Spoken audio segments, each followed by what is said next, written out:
অনেক দিন ধরে গুড় খাওয়া হয় না। তো কালকে যখন বাবা পিঠা বানানোর জন্য গুড় নিয়ে এসেছিল, একটুখানি গুড় রেখে দিয়েছি রুটি দিয়ে খাওয়ার জন্য। তো দেখো আজকে সকালে বানিয়ে নিলাম রুটি, সাথে গুড়, চা, দুধ। দুধটা আমি কালকে রাতে খাইনি, কারণ পিঠা টিঠা খাওয়া হয়েছিল, সেই জন্য দুধটা রেখে দিয়েছিলাম। ওই দুধেরই অল্প একটু ওকে দুধ চা করে দিয়েছি, আর আমি দুধ নিয়েছি। আর এদিকে আছে হচ্ছে রুটি আর গুড়। রুটিগুলো না একটু একটু তেল দিয়ে ভেজেছি, অল্প একটু, ওর জন্য আর কি। ও তেলের রুটি খেতে খুব ভালোবাসে। আর আমি ওই দেখো তেলের রুটির নিচে সাদা শুকনো রুটি, সেটা খাবো। কারণ তেলের রুটি সকাল সকাল যদি খাই গ্যাস হয়ে যাবে, তাই না? তো চলো আজকের ব্লগটা তোমরা দেখতে থাকো।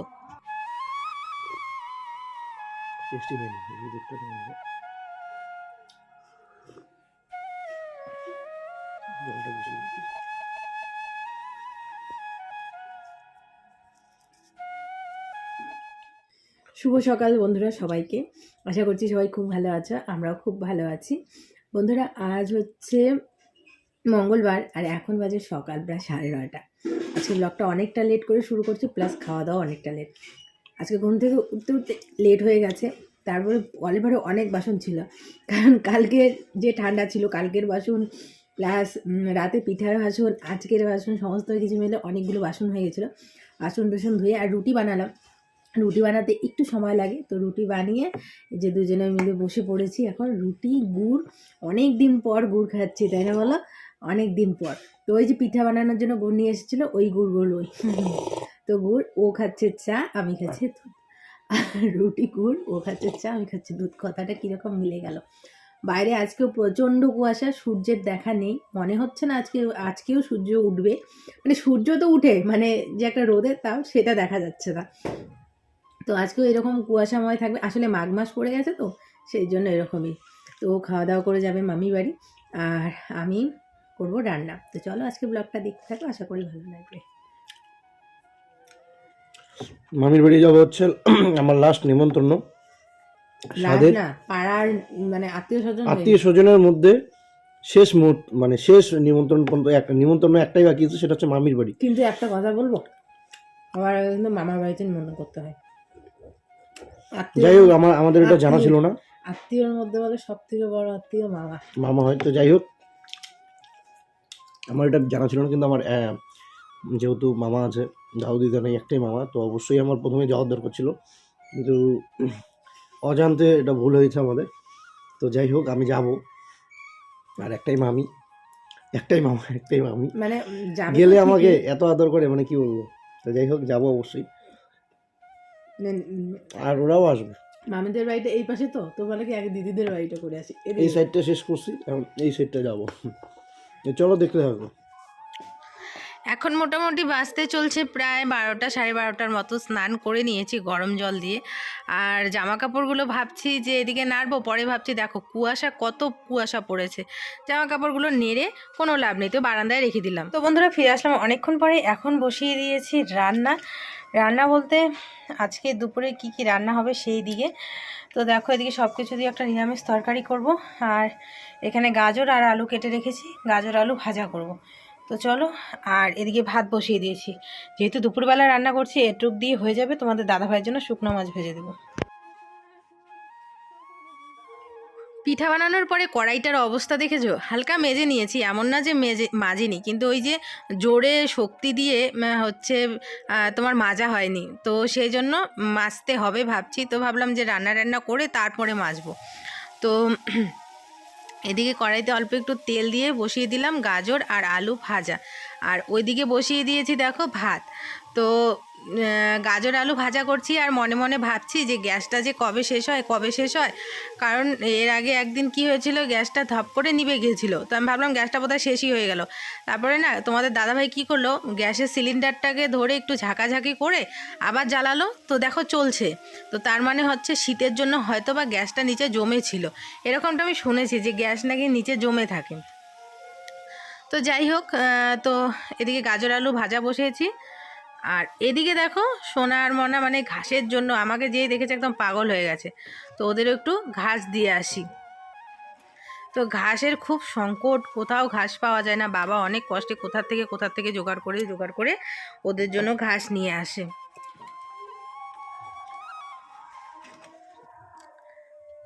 তো গাজর আলু ভাজাটা দেখো আমার এদিকে হয়ে গেছে। এখন বসাবো সব কিছু দিয়ে একটা নিরামিষ তরকারি।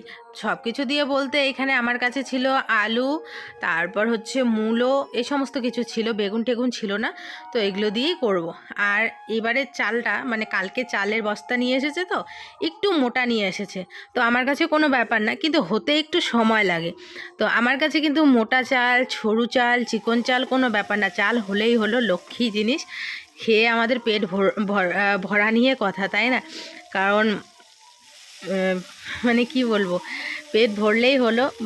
মা লক্ষ্মী যাতে এইভাবেই সারা জীবন পাশে আমাদের উপর কৃপা বজায় রাখে, যে 4টা ডাল ভাত বা শাক ভাত খেয়ে যাতে বাঁচতে পারি।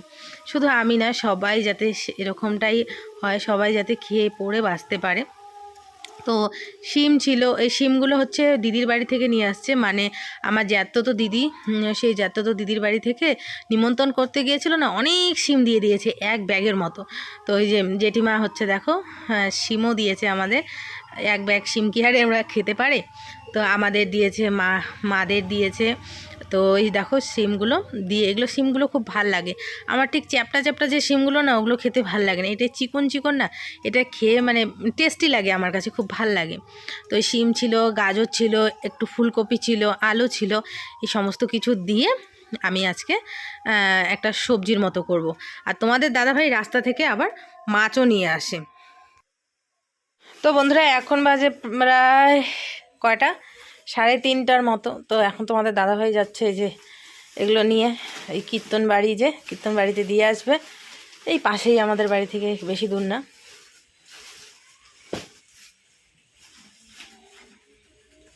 কালকে নিয়ে আসছিল, তো আজকে নিয়ে যাচ্ছে আর কি, দিয়ে আসবে। কালকের থেকে আবার কীর্তন শুরু হয়ে যাবে।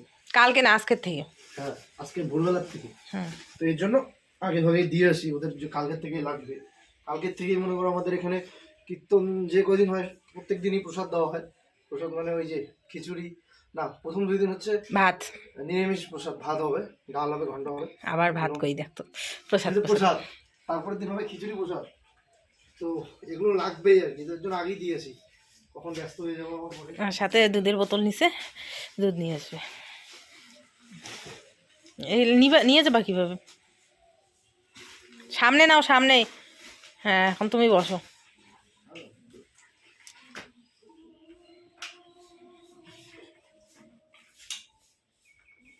এটা সামনে নাও গো। হ্যাঁ, পড়ে যাবে। হ্যাঁ, সামনে থাক।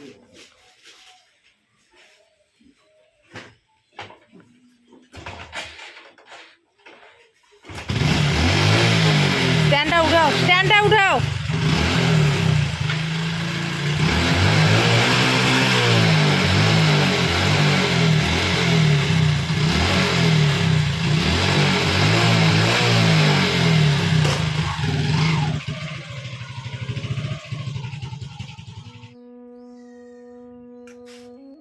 খাওয়া দাওয়া করে বাসনগুলো মাজিনি, তোমাদের দাদাভাই গেল, তারপরে ওই যে ওদিকে, আর আমি এদিকে হচ্ছে বাসনগুলো নিয়ে বসেছি। একটা সত্যি কথা বলবো বন্ধুরা, তোমাদের যেটা টাইটেল আর থাম্বনেল বলেছি সেটাই আর কি, যে দেখো এইভাবে বসে মানে বাসন মাজতে যে আমার এত এত কষ্ট হয়, সেটা মানে ধারণা ছাড়া। কারণ মানে এখন কোমর ব্যথা হচ্ছে, মানে প্রচুর যে কোমর ব্যথা, একদম খুব যে তা না, কিন্তু হালকা হালকা কোমরটা ব্যথা করে, জানি না কেন। যদি তোমরা জেনে থাকো অবশ্যই কমেন্ট করে জানিও, এই বিষয়ে সমস্ত কিছু তোমাদের পরে আমি বলছি। আর এভাবে বাসন মাজতে গেলে একে তো ওইভাবে বসা যায় না, তো এই দেখো এর জন্য আমি একটা টুল নিয়েছি, সবসময় এই টুলে বসে বসে আমি বাসন মাজি। কারণ আমি আগে যেইভাবে একদম পাকার মধ্যে বসে বা এমনি উবু হয়ে বসে বাসন মাজতাম, সেইভাবে এখন তো আর পারি না, দিন যাচ্ছে, অনেক কিছু সিচুয়েশন সামনে আসছে, তো এইভাবে বসে বসে বাসন মাজি। আর যখনই বাসন মাজার কথা মাথায় আসে তখনই খুব রাগ ওঠে, মনে হয় যে এই যে রান্না করব, খেতে গেলেই কিন্তু বাসন মাজতে হবে, এটাই আমার সবথেকে বিরক্তকর কাজ। কারণ এই যে এইভাবে বসে বসে বাসনটা মাজতে হয়, সেই জন্য। এমনি রান্না করতে গেলে সত্যি কথা বলতে আমার পরিশ্রম কি, এই জলটা নিয়ে যাওয়া, জলটা বলতে এই যে ভাতের হাঁড়ির জল নিয়ে যাওয়া এই সমস্ত কিছু একটু সমস্যা হয়। তো তবুও তোমাদের দাদাভাই জলটা নিয়ে যায়, আমার ভাতের হাঁড়ির জল বা এমনি আর কি রান্নার জল টল। কিন্তু এই বাসন মাজাটা আমার সব থেকে বিরক্তকর কাজ। তবুও তো ও তো অনেকটাই আমাকে হেল্প করে, বাসন টাসন মেজে দেয়, এমন না যে দেয় না। কিন্তু সব সময় কি আর ছেলে মানুষকে বলা যায় এটা করে দাও, ওটা করে দাও, এটা করে দাও, ওটা করে দাও। মিতু ঘরের মধ্যে শুয়ে আছে, প্রচণ্ড ঠান্ডা, আজকেও খুব ঠান্ডা বন্ধুরা, কি বলবো আর। আর ও অ্যাকচুয়ালি ও কোমর ব্যথার সাথে, ঠান্ডার সাথে সাথে কোমরও ব্যথা করছে। তোমাদেরকে তো বললামই তখন, মানে বলছেই ও। সত্যি কথা বলতে হঠাৎ করে, মানে হঠাৎ তো যাই হোক, ও বলেনি অ্যাকচুয়ালি কোমর ব্যথাটা কিসের জন্য, কী কেমন কোমর ব্যথা, ওর মুখ থেকেই শুনো তোমরা। আমি বেশি হয়তো ভালো বলতে পারবো না, ও ভালো বলতে পারবে। মানে কিছুদিন থেকে আর কি আস্তে আস্তে নাকি কোমরটা একটু ব্যথা করে আর কি। তো জামাইবাবুর কাছে শুনলাম যে, বললো যে একটু ব্যথা হয়। তো ভাবছি যে যদি এটা বেশি হয় তাহলে হচ্ছে ডাক্তারের বাবুর কাছে, মানে যে ডাক্তারকে দেখাই সেই ডাক্তারের কাছে যাব আমরা, কারণ ডাক্তার দেখাইতে হবে আর কি। এইসব বিষয়ে হেয়ালি করা ঠিক না। তোমরা একটু কমেন্ট করে জানিয়ে দিও যে এটা কি নর্মাল না অস্বাভাবিক কিছু আর কি।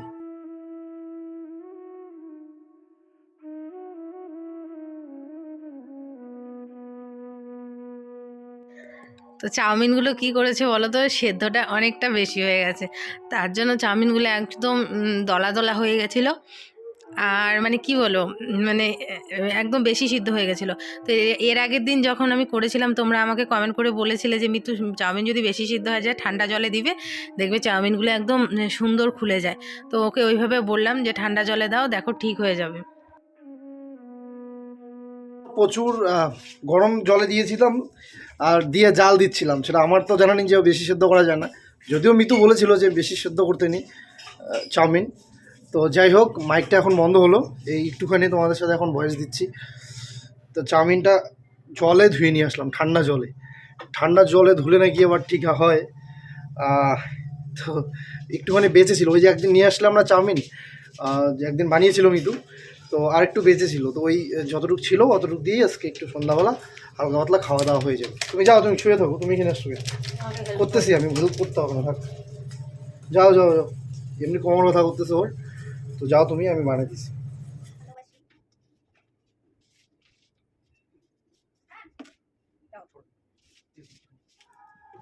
অনেকে তো অনেক স্টাইলে চাউমিন খেয়েছো, আজকে আমার বরের স্টাইলে দেখো কিভাবে বানাচ্ছে। আর তেলের পরিমাণটা শুধু তোমরা একটু দেখো।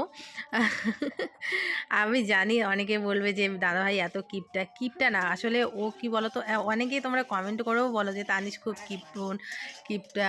সত্যি কথা বলতে শুনতে খুব খারাপ লাগে, কারণ আমি জানি ও কীরকম। আসলে ও চায় সবসময় যাতে কম তেল, কম মশলা, কম ঝাল এই সব কিছু আমি যাতে খাই, বা ও খায় এই সব কিছু। কারণ কি, এই সব কিছু যদি আমরা যত বেশি খাবো তত গ্যাসের প্রবলেম হবে, শরীর প্রবলেম হবে। তো সেই জন্য এই সব খাবার ও বেশি পছন্দ করে না।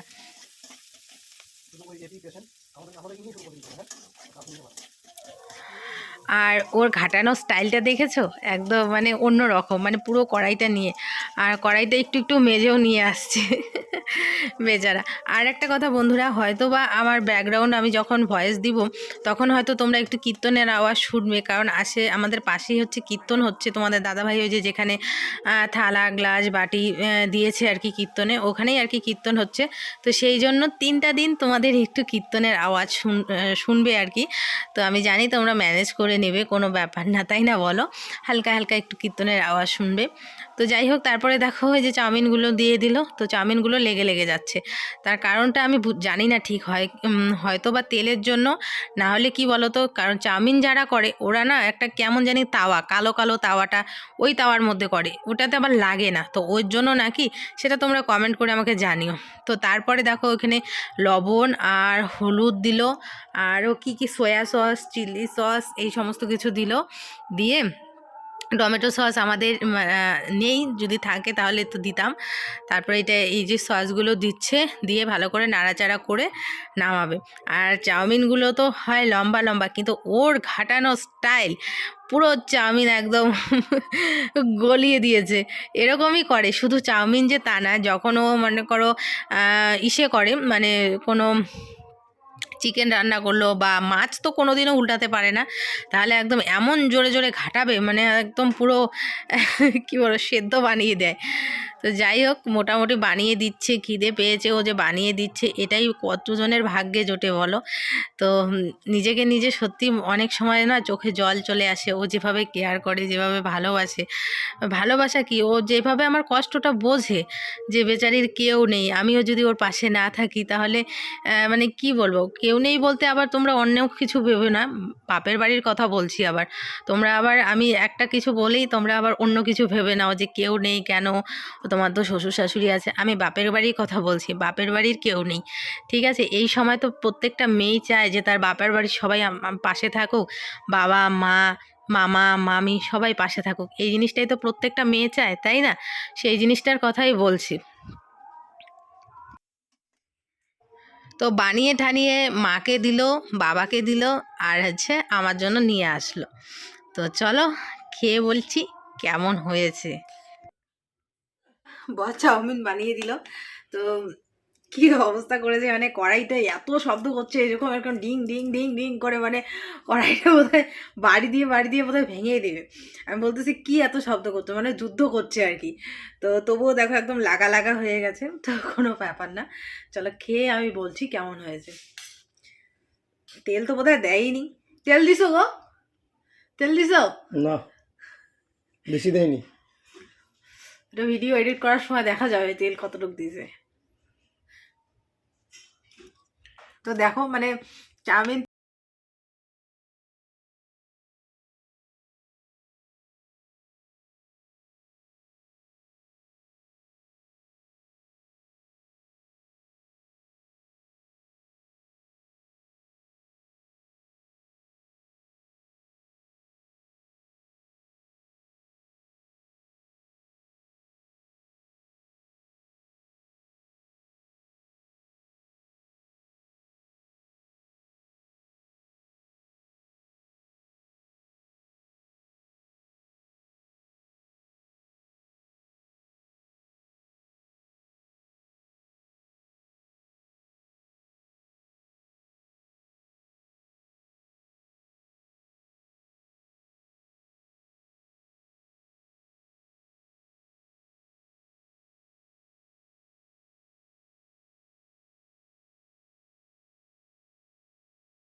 বেসিকভাবে একটু কথা বলবো আর কি, করা বিষয়গুলো নিয়ে একটু কথা বলা। তো চলো, শুভরাত্রি সবাইকে, সবাই খুব ভালো থেকো, সুস্থ থেকো। আর এই শীতের দিনের রাত্রে তোমরা কারা কারা খিচুড়ি খাচ্ছ অবশ্যই কমেন্ট করে জানিও। Tata, by.